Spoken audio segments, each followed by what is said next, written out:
Stop scrolling right now. Hey, Airbnb, VRBO, vacation rentals, you're going to want to check out what this panel's got to say. We're even going to be tackling marijuana game, and then generation divorce. If staying in relationship is something that's important to you, you might want to hear what these guys got to say. What's happening, Nick? How you doing? Cool. Ronza, what, three-time? 3 times. Guest here. So, Nick, I want to get right into this Airbnb thing. So, you know, your buddy, you had dinner with her last night, city attorney Mara. Did not have dinner with her, but yeah. Allegedly. So she went on the mic, what, last week, dropped it like it was hot, left it right there for everybody else. So where are we at right now in the short-term game? Okay, so what she did is she put out a memo. And that memo was in response to a request for clarification on what the law is regarding short-term rentals. This has been an issue that's been going on in San Diego for well over a decade. Mm-hmm. 2 different city attorneys have weighed in on this.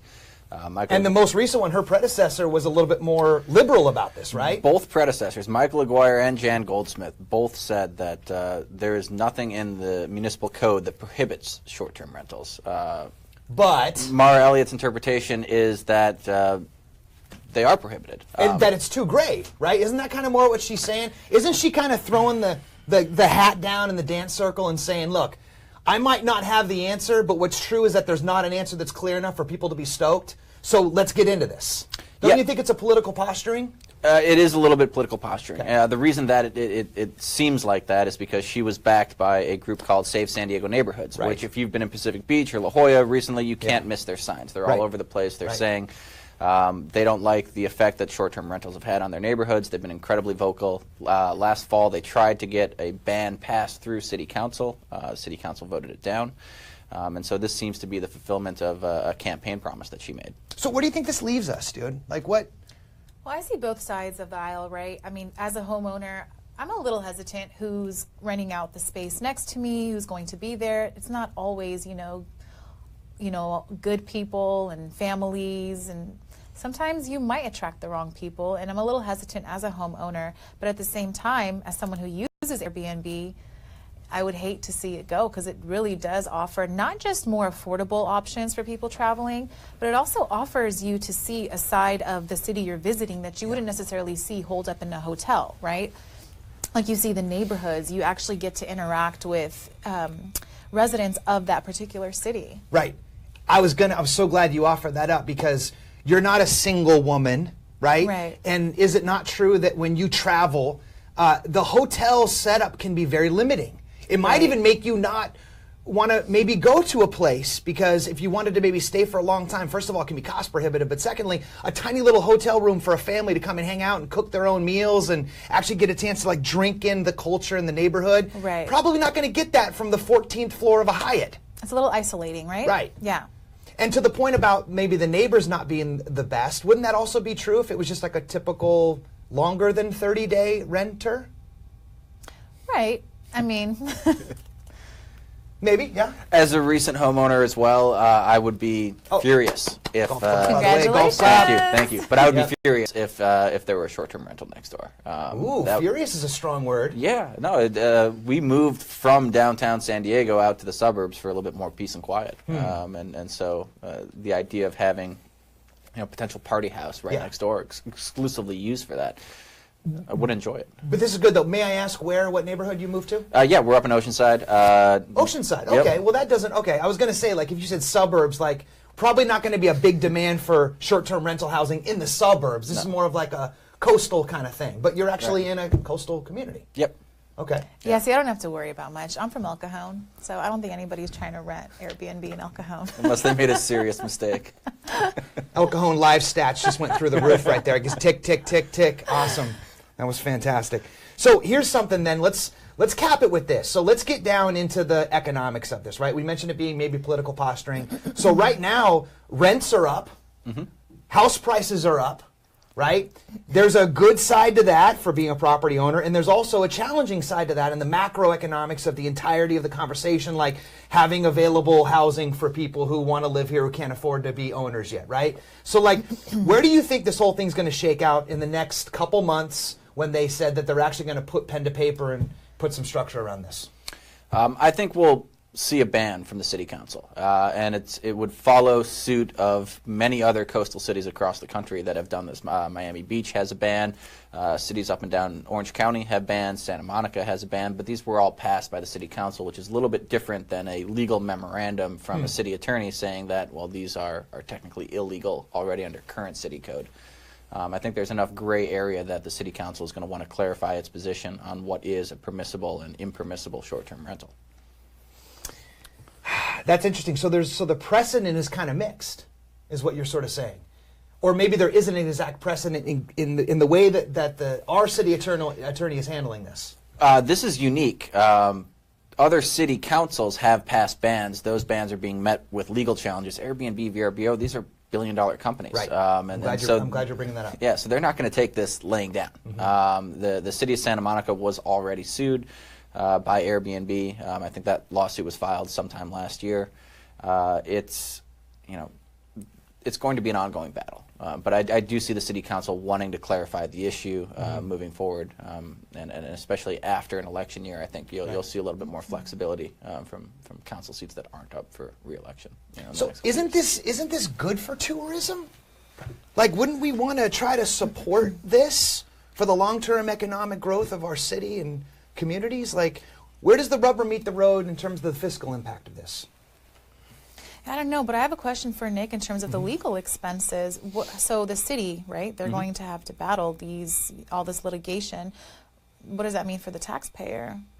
Great question. So Councilmember Chris Cate actually was on record with the Union Tribune this week saying since July 1 of, I think, last year, they've collected $8 million I saw that in article. transient rental taxes. Yeah. And if so what does that mean? They pay that back? Right. So if they're declaring this illegal, do you pay it back? Right. No. I don't know governments that willingly give up money like that. But what does it mean going forward? I mean, clearly it is good for the San Diego economy to have short-term rentals. The question remains, though, if we have a ban here, are you going to see hotel occupancy increase and therefore more money coming from hotel occupancy taxes? I wonder how that actually balances out in terms of the macroeconomics of it. This is obviously a good move by the city attorney's office for her constituents that are hotel owners and operators, employees of hotels, and residents of beach communities like La Jolla and Pacific Beach, Mission Beach. Yeah, and Nick, I didn't even properly introduce you in that capacity. Obviously, I'm so grateful for you to be on, to have the voice on this, and you obviously did some digging on this, probably from a first-person perspective and even preparation. Why don't you share with your fans that have actually lined up outside the building right now with signs chanting your name, in a good way, what it is that you do? Well, I am a criminal defense attorney. I also do general civil litigation and civil rights. I also work with marijuana businesses and making them compliant with state and local laws. Which is a nice little harbinger for a segment we're going to get to in a little bit. But before that, speaking of fans chanting, three-time Truth Radio Hall of Fame inductee. I think your name is somewhere plaqued up on the wall somewhere. Ronzo Rafa, you, of course, have shared your wisdom in multiple different capacities here for the show, for Truth Nation. One of the things that I wanted you to talk about today was something I know that you're really passionate about. You work with families in particular. A lot of times you see the broken aspect of it. So I've even heard you say kind of lovingly in passing that you spend your days breaking folks up perhaps, and then your nights fixing them and putting them back together a little bit again, right? So what I wanted to kind of hit on is we're sort of in like generation divorce right now. Would you say that's fair? Absolutely. Like, how did we get here? How did we get here? Well, I think technology has a lot to do with it, because if you look at the main causes for a divorce, like for me personally, all the divorce cases that I've worked on, the number one cause is infidelity. But infidelity goes hand in hand with other issues, right? Technology being number one. Social media, websites like Ashley Madison and Tinder, and I don't, there's so many. Like when I hear about a new one every day that I don't want to know. But it creates this generation where other people are so accessible, right? So if you look at our grandparents and our parents and great-grandparents, whatever, our ancestors, right, they tended to stay together for the most part, especially our grandparents and before.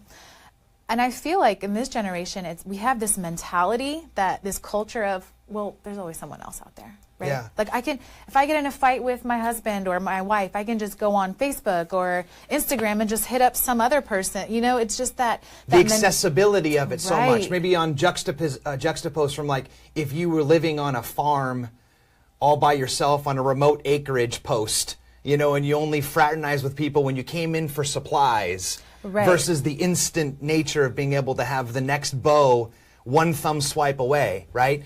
The other thing I wanted to bring up, though, before we get too far on this, is that, like, infidelity, sure, but is that not kind of more the symptom than the source, right? Do you know what I mean by that? That's what I meant when I said it goes hand in hand with a lot of other issues too. A lot of the times, you know, infidelity is a result of being pushed away by the other spouse for many different reasons. It could be financial reasons, which finances are probably the number 2 reason for divorce. There's a lot of stress at home, you're not feeling appreciated, so you go where you do feel appreciated. Or you just can't handle the nagging at home, so you just find another outlet. Again, these all might be overstatements, but this is just personally what I found in all the divorce cases that I've worked on. So teach us that then. So let us borrow your eyeballs, your purview. So you've seen this so many times either capitulate or completely disintegrate. Like, so what can we do to have a stopgap in this? Make it work. Try. At least put in the effort. So, for instance, you know, people come to me to get a divorce, and the first thing I ask them during a consultation is, "Are you sure?" And they just look at me like, "Yeah, I'm sure." And I ask them, "Well, have you tried counseling? Have you gone to talk to your priest? Have you consulted anybody else?" Just to be sure. Like, don't jump the gun. And a lot of the times, you'd be surprised. I tell them to go sleep on it, think about it, and sometimes they never call back. Come to find out, they did get back together because they were calling it quits, I think, prematurely. They misheard you. They thought you were saying, go sleep with it, which is different, I think, than sleep on. Anyway.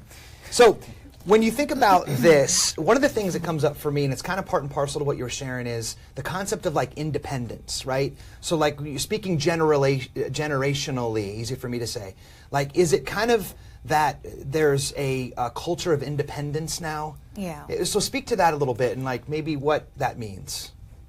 This whole I don't need you. Is that what you mean? Like, sure. You know what? I don't need this. I don't need you. Yeah. Yes. This generation especially.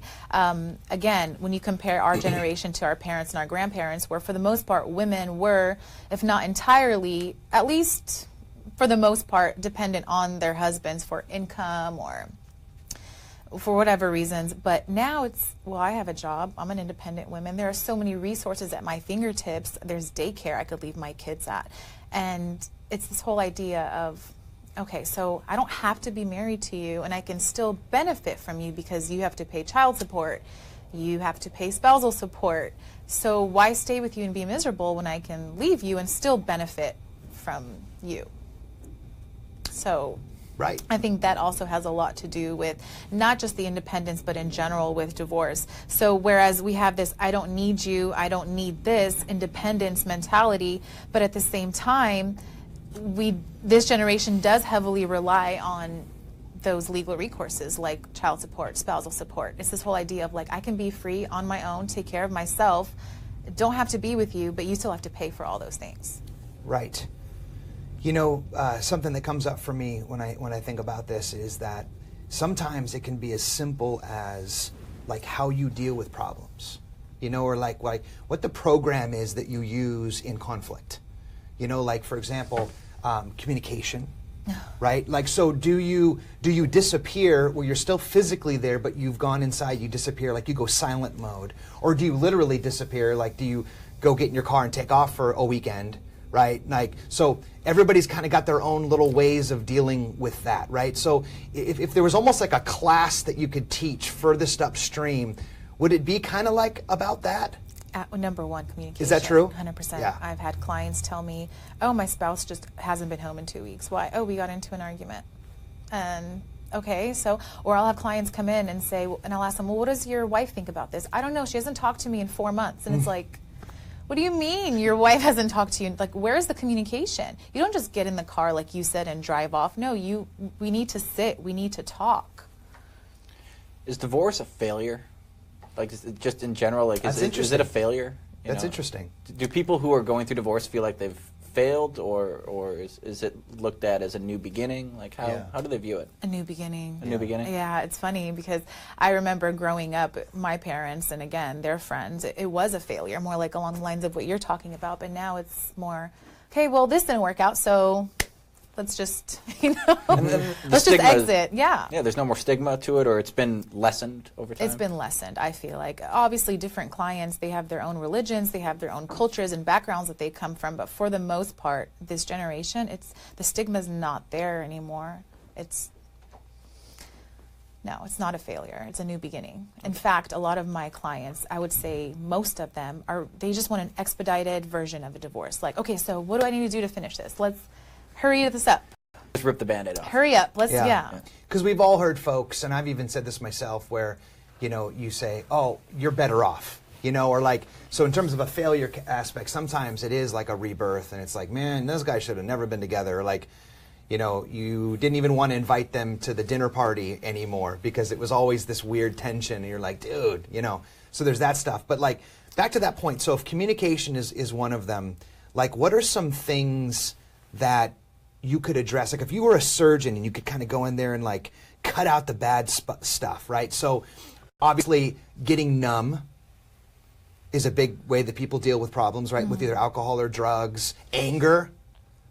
Right. Right, dealing with anger, because maybe you don't have the communication skills, Right, so what we're talking about today, it applies to the majority of cases, right? You have those cases where there is domestic violence and alcoholism and anger issues. By no means am I talking about those cases. Right. By no means am I telling those clients, hey, why don't you go try to work it out? No, you need to be safe, you need to be protected. This person, they need help, right?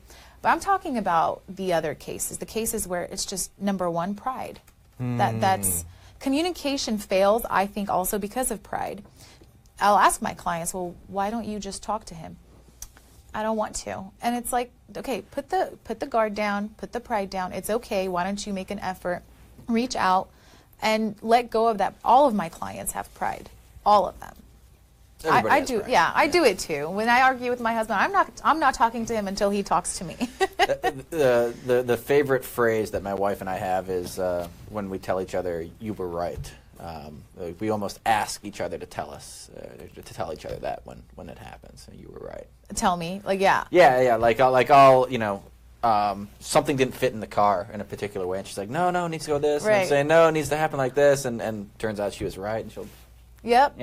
I'm waiting for it. I'm waiting for you to say it. It's almost kind of like another way of saying I'm sorry in a more like utilitarian way. Yes. No, I would rather hear my husband say I was right than I'm sorry. Yeah. Don't apologize. Tell me I was right. Yeah. It's a validation. Yeah. So what do you think about and we almost kind of hit on this organically a second ago, what about people that don't belong kind of together, right? So I almost kind of think of contractual marriages, you know what I mean? Like that whole kind of gamut. How do you address that? So you're talking about people that, for the most part, get married for all the wrong reasons. Right. Whether, okay, they thought they were in love, that's the number one reason. Right. Number two, those contractual marriages that I think you're talking about are more like the military marriages, right? It's a big chunk of my clients, too. They get married super young. Right. There's all these benefits with the military for having a spouse and having children. And many of these couples already know going into it why they're doing it. It's kind of an unspoken contract. Say more about that. So there's actually communities in North Carolina, for instance, around the bases and everything, where this is what I've heard from my clients who have actually, experienced this hands-on, where women go to hang out looking for service members to enter a marriage where they benefit financially and that service member can benefit financially. And these service members that are hanging out at these bars or restaurants, they know this and they're okay with that. And a marriage begins on this kind of unspoken contract. But it's only a matter of time before that marriage kind of starts to, hit rock bottom because it started off for the wrong reasons. Trip out. So then the soldier, I guess in this case, benefits Because they get like paid more or something? I believe, yes. Yes, I don't want to go into specifics, but they do. They get, Generally you know, speaking, yeah. extra housing money, you know, to house their families. And with every child they get, I think they also get additional income as well. Yeah. So, I mean, that's kind of a unique situation, I guess. It is. But we are a military town, so you might see more of that than... It is, and it's unfortunate because what ends up happening is these guys get deployed, the child stays with mom, child support skyrockets, and this is the dad who never gets to see his kid because he's constantly on deployment, but he's just paying up. Mm-hmm. And the court, as sympathetic as they try to be, you can't control it. So what about like, I don't know if there's anything left on that bone kind of, like what about like does family or other interested parties kind of have anything to do with that conversation? Okay, so family, for instance, that's another reason why people get married for the wrong reasons, whether it be an arranged marriage right. or pressure from family. You know, you're reaching a certain age, your parents want to see you get married, especially in some cultures more than others. Marriages, I think too, I hear it a lot nowadays, and a lot of my single friends joke about it. They say, I don't want the husband, I don't want the marriage, I just want the party, I want the dress, I want the honeymoon, and then we can just go our separate ways. And believe it or not, I think that might be another reason too, because I talk to a lot of clients where they say, divorce clients, where they say that they were having issues prior to the wedding. In fact, some of them were having issues the day of the wedding. And when I ask, well, why don't you just call it off? Like that was all those red flags. Well, everything was already paid for. I had my dress, you know, the ballroom was booked, and Inertia. yeah, it's crazy. Yeah, it makes me almost kind of wonder about like, do you ever have any friends, especially kind of being here in like a border kind of city that where they marry just for the citizenship stuff? Oh yeah, that too. See, there's a lot of contractual marriages. It's not just, you know, military families. Citizenship, definitely. Visas. I don't know. It always feels like somebody, like in that equation, like one person, well, okay, so the citizen usually is the one that like is doing it because they think it's going to like work out.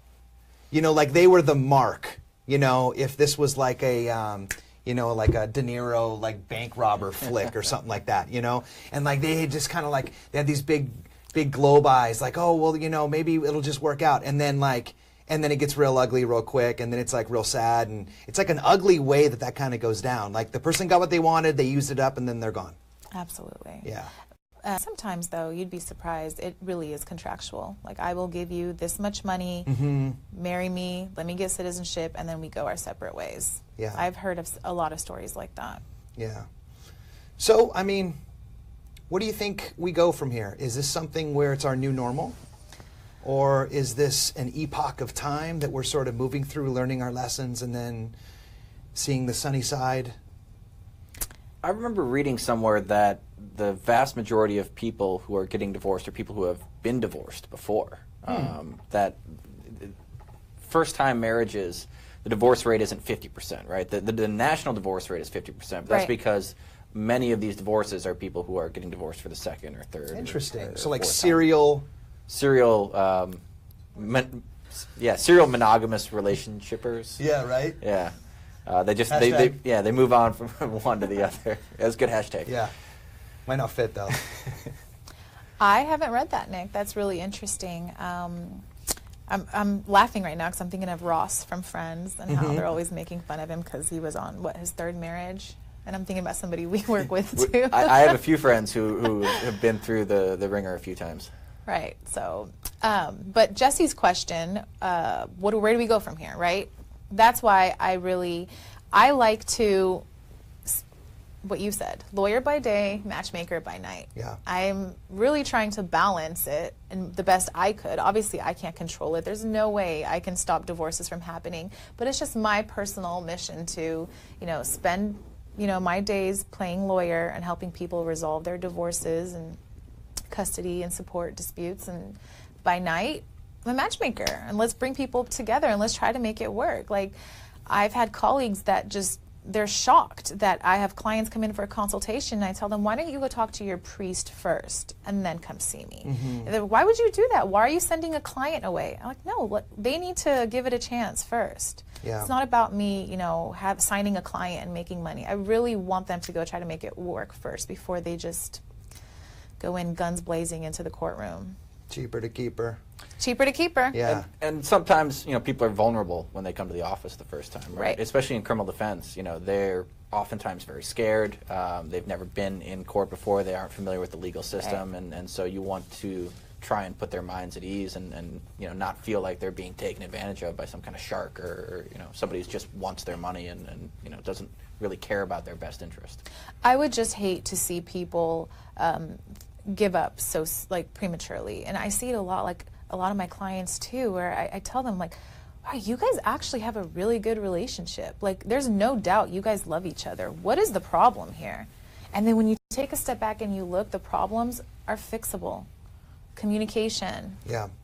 I mean, there's no need for you to just call it quits, but that's the problem. Our generation, it's just, well, this isn't working out, so I'm just, let's exit and go find something else. Yeah. Claire, I don't think there's any help for you in this conversation. But, and by the way, so if someone is in anywhere around that, either as a loving family member trying to contribute to someone who might be going through, maybe actually they're finding this and they're in that situation, what would be their best first step for you? For to what? get some help. Like they're contemplating a divorce? Sure. I would say marriage counseling, any religious, figure that you associate yourself with, whether it be in your community or, I don't know, and then go meet an attorney. And we might actually know one of those. Yes. Yeah. We'll throw a little plug down the bottom there for you. What I didn't hear you say was go into the closet with a QP of some of the kind bud and just get lit and just blow it out, man. Well, I think you were talking about that. Some people, use to numb themselves. And That's part of it, right? Okay. I mean, this is a shameless plug segue that didn't quite work too well. But I want to try to get to this part because I've been chomping at the bit, man. I was actually having a conversation with some folks yesterday saying that you were going to be on. We were going to be talking about this, and they lit up. Ding! Because this is one of those things where it's like it hit the voter ballot, it went in, and now no one knows where we are. Like they're no closer to understanding. Like, okay, well, what does that mean? Like, am I going to be able to like walk down the sidewalk like blazing a J? Or are the stores that were the dispensaries, are they going to continue to get shut down like they kind of have, with the federal? So, dude, sprinkle some consciousness on this for us. So, where are we at right now in the green rush? We're in the smoke. It's cloudy, it's hazy. Nobody really has a good orientation of where they are, and that's for good reason. The federal law is very different from the state law. We have right. we have a recreational law passed right now, but you can't buy recreational marijuana in San Diego. The only way you can get recreational marijuana is if somebody gives it to you. So if you get caught with it, there's no penalty. Now, there's no penalty for possessing, but you cannot legally sell it yet. See, I'm already learning something. So you can actually be holden, as the kids say nowadays. Yep. Right, Claire? I'm looking to Claire for social street cred here. You can be and not get in trouble for that. You just can't be. Depends on the amount that you're holding, right? Okay. So you can hold up to an ounce, which is way more than any single person needs. Okay. And in my opinion, though, I've anecdotally heard other people say, from a medical perspective, that they actually need more than that on a pretty consistent basis. But yeah, you can hold up to an ounce without any criminal penalties. You can smoke in public. I shouldn't say in public. You can smoke anywhere where smoking cigarettes aren't prohibited. So if you are in an area where it would be prohibited to smoke cigarettes, you also can't smoke marijuana. Now there's a caveat to that as well. You like can't, at a restaurant or something like that, right? Yeah, you can't just. Depends on where it is, right? One of the restrictions written into Prop 64 is you can't smoke near daycares, schools, places where children are going to be present, congregate, parks, things like that. Okay, so our building at work, everybody takes a smoke break downstairs, like in front of the building. So you're telling me there would be okay, where everybody's smoking cigarettes. Yeah, I haven't done the measurement in terms of the actual distance, because there is a school about 2 blocks away from us, and I do see children from that school, traverse down Broadway. Yeah, but what if those kids got the glaucoma? Well, first of all, they're kids, right? So this is something. It's recreational marijuana for people aged 21 and older. Okay, right? there we go. Okay, good. Okay. State was very conscious of keeping it out of schools, all right? And that's part of the reason why alcohol is 21 and over as well, is they wanted to keep it out of high schools way back in the 70s. Because there were still people in high school that were 21? No, because if it was 18, then people who were in high school, still had access to alcohol. I kind of lost my train. Yeah, well, see, that's what happens. Non sequitur right there. It does. What I was going to say is that it's a question of enforcement. Whether or not there are the resources to enforce, like the guy who's smoking a joint on the street. Are police officers going to waste their time with it? And really, Prop 64 was a way of saying, this is not a criminal priority for our police officers. We want them to be focusing on other issues of public safety rather than the guy smoking a joint on the street. So if I'm walking behind them, right, and I maybe even have my kid or I don't or whatever, and someone's obviously partaking in the sacred in front of me and the second hand's blowing over, that's not illegal anymore. Like, that's cool. Yeah. Yes, depending again on location, right? Okay. This is so if we happen to be walking in front of a place that's not cool, then it's not cool. Correct. Trip out. Yeah. So just to give you a little bit of an anecdotal example, we moved out of downtown this past weekend. Friday night, we're walking through downtown, and two women are leaving an office building, and one of them pulls a bowl out of her purse and sparks a bowl like right there on her walk to the car. Now, driving and smoking is still illegal, and actually the city of San Diego just deployed marijuana DUI devices, the Draeger. Interesting. Yeah. About that. Which are mouth swabs that test for the byproducts of marijuana, which are called metabolites. Right. And so this is still new technology. Yeah. There haven't been many prosecutions under these types of laws throughout the country. Right. But it's going in that direction. Right. And that's I'm glad you're bringing that up. It's kind of not really what we were planning on talking about today, but with alcohol, it's easy. Well, with both of them, you get field sobriety tests. Correct. Right, so they'll probably be able to make a judgment right there. Hey, man, you're too stoned or whatever. But like with alcohol, it's in your system for a specific amount of time. Yes. And then it leaves for the most part, right? With marijuana, it's in your system for a long time. So you could have smoked like yesterday morning, be totally dead sober. They swab you and you look like you're high to the swab test or whatever. Like, so how are they going to work that? They haven't figured it out yet. Yeah. That's the short answer. Yeah. And you're absolutely right. THC, because it's lipid soluble, it attaches to your fat cells. Yeah. And I don't know that from personal experience. Ron's actually just was telling me that was her experience in the car. And when you metabolize those fat cells, that THC is then released into your bloodstream and then metabolized and turns into the metabolites that this device will pick up. So it's a question of impairment as opposed to what is the specific threshold. Yeah. And that's an open question for now. Right. Because if you have the card, even regardless of the recreational thing, like you are allowed to legally smoke marijuana, and then you go, it's in your system, you drive. Those are tough worlds to kind of meld together. It's going to be an interesting thing. Let's go street with it. Let's go right down to like the numbers and the dollars and the cents. This is going to be big business. Speaking of bigs and Bs, 2015 they did a mock study and they said that the industry already is producing about $3 billion. Yeah. $3 billion with a B. Okay, and that was even before even the California game and all that stuff and the momentum being created. I think one study I heard said that there's already as many jobs being produced in this industry as all the flight attendants, as all of the, I can't remember now, there's a couple other, librarians. I don't know if there's any librarians left, but there's more librarians. There was a couple other, this is like a big deal now. So how do you not pay homage to that? Well, first of all, I think people who work in medical or marijuana stores in general should be called flight attendants. I think that's a great. Yeah. You wanted a joke. That's awesome. This is good, dude. This is good. It really is a boon to the economy, and that's the way it's been billed in a number of states that have passed recreational and medical marijuana laws, is that this is something that will provide money for the economy. It will provide jobs. It will provide people with better medical care than they might otherwise be getting. Yeah. One of the real tragedies in this country is opioid addiction, Right. and that comes from marijuana is a great alternative to opioids. Right. And so we have a heroin addiction sweeping this country. And part of the reason is that street heroin is cheaper than the prescription opioids that people are addicted to. And they get them hooked from the prescription stuff, then they cut them off and they go to the street. Yeah. Yeah. And so there are a number of great studies out there that show marijuana is actually excellent at curbing opioid addiction and as well as a good substitute for pain management. Yeah. And they've gotten it now to the point where it's not just like, I'm going to score some good, kind stuff from that guy.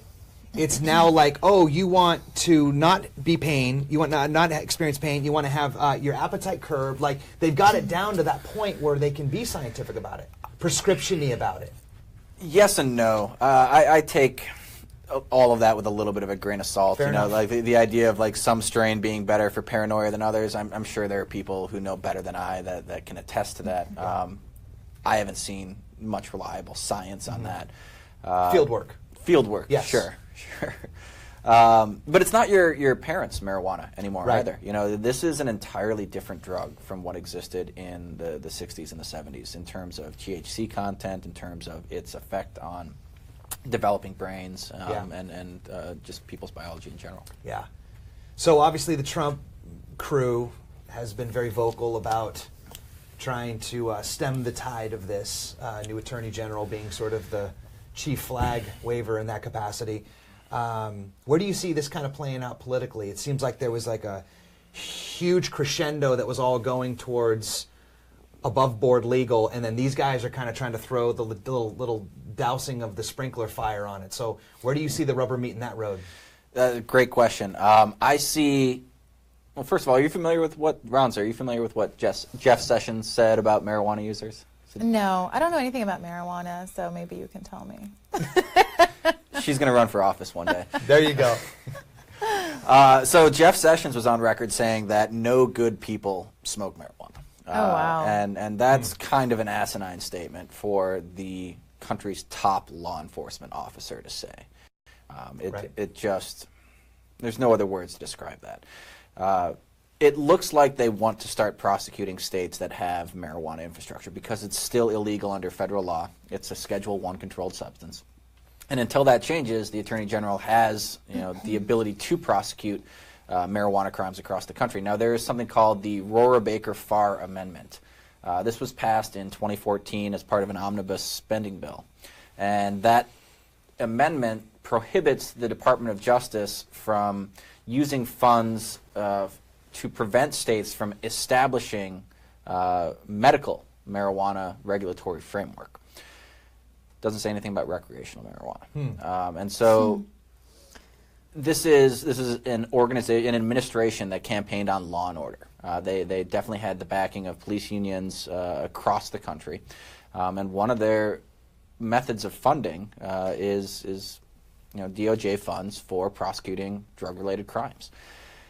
We can expect, I think it's safe to say that we can expect in California some kind of federal crackdown coming in the next year or two. And the reason for it is they're not going to do it in Colorado.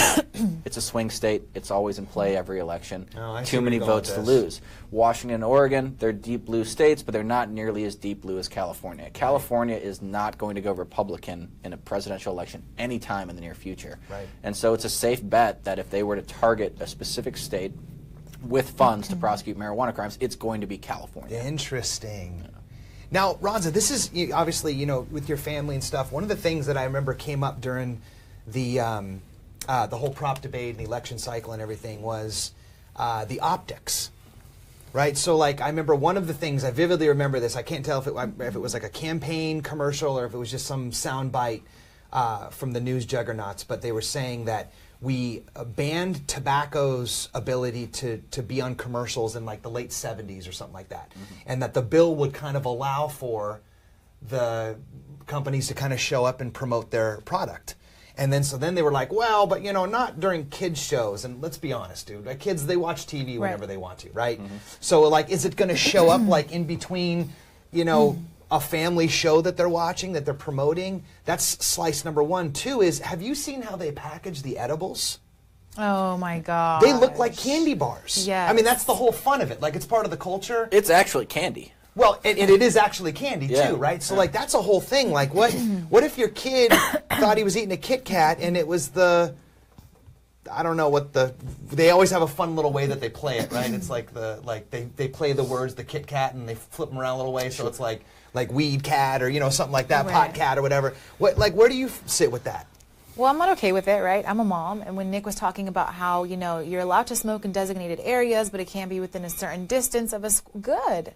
I don't want my kid around that. Listen, it's inevitable. Our children will grow up and they will be exposed to it, but I mean, I'll let them make those decisions when they are in high school, when they are at that age. But right now, I would like to keep them, I guess you can say, in the dark about it, right? Am I the only one? At what point do you have this talk with your child? Because your child will ask, right? You have 2 girls, right? So they're watching TV and a commercial comes on. They're curious. They're going to ask you, well, what is that? Or if they see it in a store, what is that? Yeah. No, you can't have that candy. Well, why can't I have that candy, but I can have this one? You have to have that talk eventually. I'm dreading it, and I'm not okay with it. No. I bet you Anders Varner right now, who is signing in online, could probably weigh in on this. You got a comment, Anders? Let's hear it, brother. Let's get it up on the panel. But I do have a question for Nick. Yeah. We've talked about what's happening with everybody trying to smoke and what's okay to do and not to do if you are smoking. But I feel like lately I've been getting a lot of inquiries from friends and referrals just to start a business. Everyone wants to hop on that, So glad you turned it right there. Yeah, right? That marijuana bandwagon. Everyone's wants trying to make some money off of this new. You hear about businesses in Colorado making, mid 7 figures, right? And people want to be a part of that. People, it's greed. I think that is the primary motivator. But also, a lot of people are just interested in the industry in general. The vast majority of people I talk to have wanted to be in the industry in some form or capacity for many, many years. They now see legal avenues to do it. They want to know how to go about doing it. Right. My job as a lawyer is to advise them in terms of risk mitigation. The idea is to reduce risk to as close to 0 as possible. You're never going to get to absolute 0 because it's still illegal under federal law. So there's always going to be a risk of federal asset forfeiture, right, federal prosecution, and even some state-level prosecutions. We saw this in San Diego. There was a company called Medwest. They were manufacturing concentrated cannabis. They were using legally permissible methods to do it. There are different methods you can do. Some are very illegal and are prosecuted, very heavily. We're talking 7 years in prison if you use butane to make concentrated cannabis. They were using CO2 as their method, which is permissible under state law. And the word on the street was that there was an anonymous tip that they were using butane, which caused the DEA and San Diego police to raid the facility. They didn't find any butane production, but what they did is they seized cash, $325,000 in cash. Because they can't go put it in the bank. Yep. They seized, $500,000 of equipment and product as well. Wiped out everything that this family who owned the business had, including their daughter's college savings account, which they seized that as well. So the risk is still apparent. Even if you are fully compliant, you can be shut down at any time. Another example is the County of San Diego. The County Board of Supervisors just enacted a ban on commercial marijuana activities within unincorporated areas of the county. One of the longest permitted marijuana dispensaries for medical marijuana is in an unincorporated area of the county, and they now have 5 years to shut down, or else they'll be prosecuted under that ban as well. So, and this is a company that's doing everything right. They were compliant. They were exactly the type of people you as a government would want running these businesses. They were responsible in terms of screening patients, and in terms of maintaining security, complying with all laws, and yet they're going to be shut down because of politics more than anything else.